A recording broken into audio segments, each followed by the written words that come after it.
Hey guys, how we doing? It's a nice sunny and rainy day today, and I decided to take the chopper moped out for a spin. And I started out just about a half mile away from here. There's a whole bunch of stores and little strip malls, so I was putting around those and was feeling more and more confident. So then I took it to a ride to the diner, which is probably, I don't know, 2-3 miles away, not terribly far away.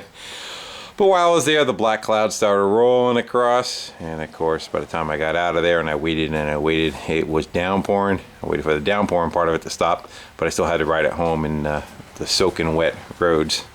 But it worked quite well. It didn't start stuttering or farting out any spark, or didn't soak me from the way the bike rode. It didn't kick a bunch of water up from the front or the back tire, which was nice. Just other than just the crap that was misting on me, and of course the bike got all wet. But it still held in pretty good as far as let's click a light on there for you. Everything was pretty much wet. All the coils wet and plug wires wet, and it didn't arc or jump across to anything, to that metal can. And, so that worked out well. It was kind of gave it a test, so to speak. And the moped ran fine. There's one of those speed traps that sit on the side of the road that your local police put up to tell you what your speed is. And I clocked in at 32 on a flat, which is right about where it should be. So that worked out well. And it's fun to ride. The seat's old man ass in that seat does not do as well as I remembered as a kid, but still fun. I enjoyed it. Just need a little padding on my cheeks, I guess.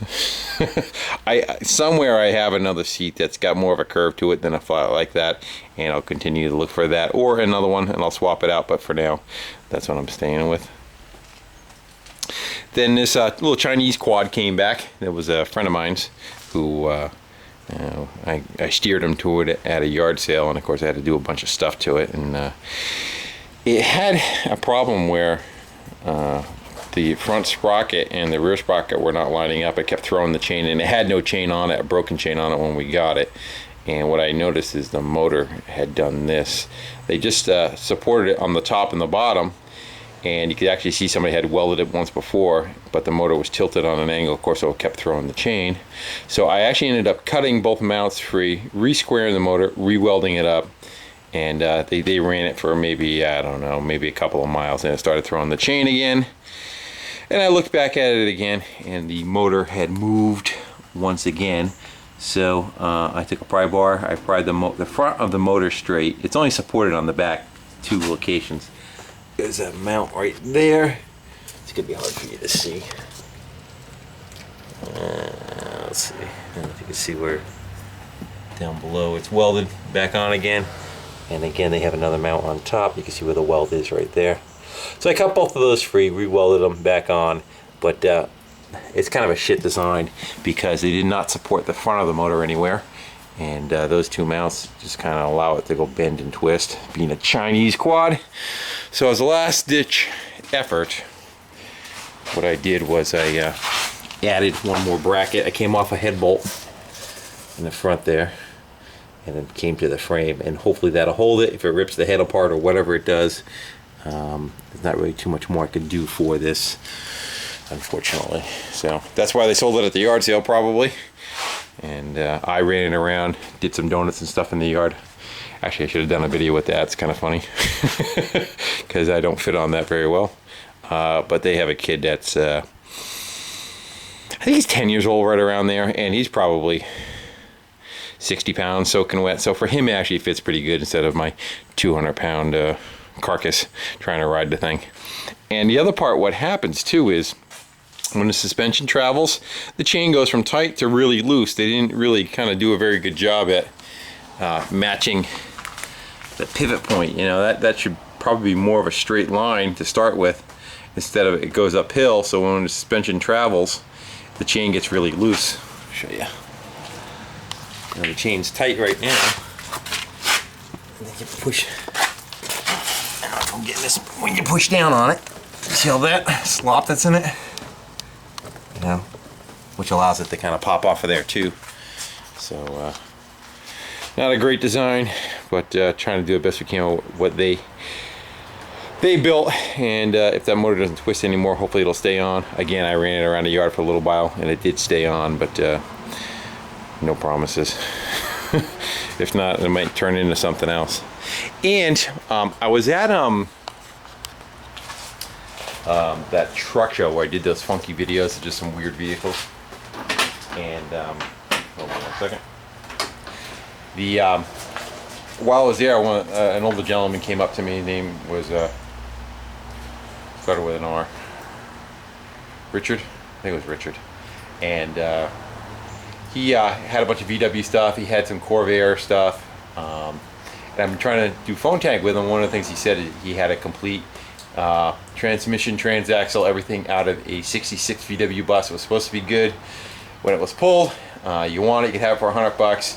And if you guys don't know, my '67 popping out of first gear.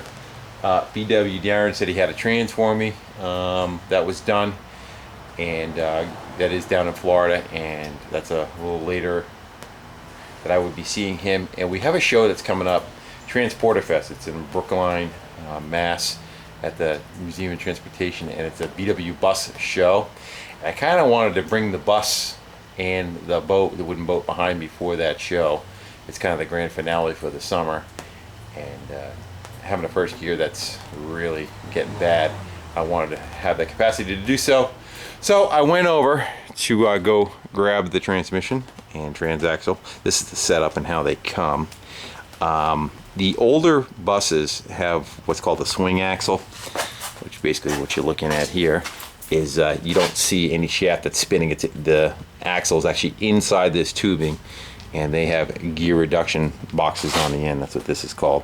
So the shaft goes here, there's a gear, there's another gear down below.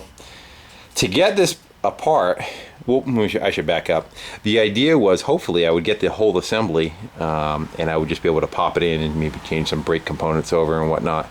But I went there and looked at it, and it was in worse shape than what we thought. Whoever took it out torched everything out.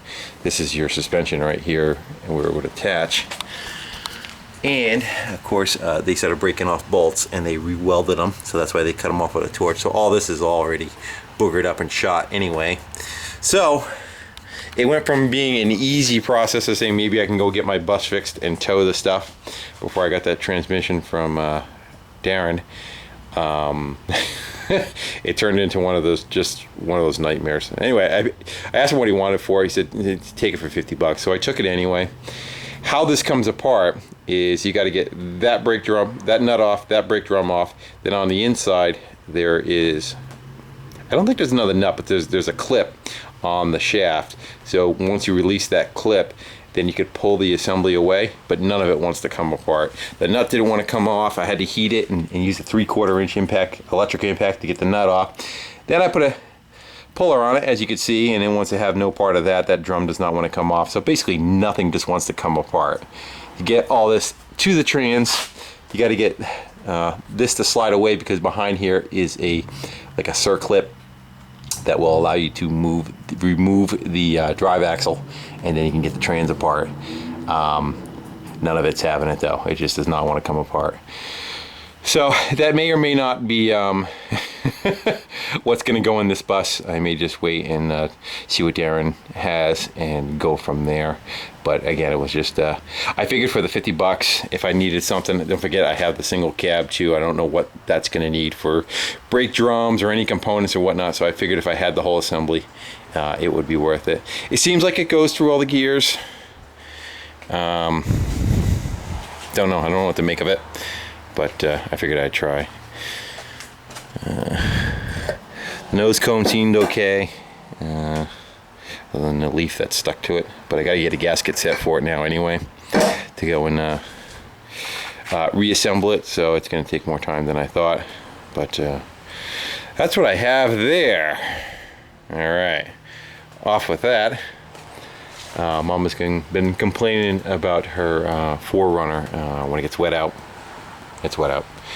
Skipping. So I started pulling it apart, try to find. I believe I put plug wires on it.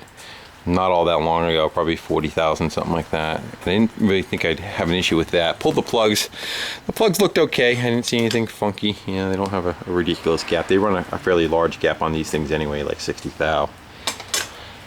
But I started looking in the chart to see if I could find where it was arcing across. I didn't really physically find anything yet.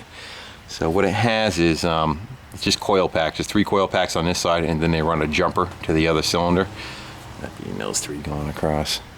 So that's kind of like a before, what they look like. I don't see any carbon tracer marks going down the side of them. But just for shits and giggles, what I'm going to do is I'm going to clean each one, and I'm going to wrap them with electrical tape, put them back in, see if it goes away. I did the same on the other side, and see if that'll cure this thing. I actually think it may have been jumping across one of the wires over there.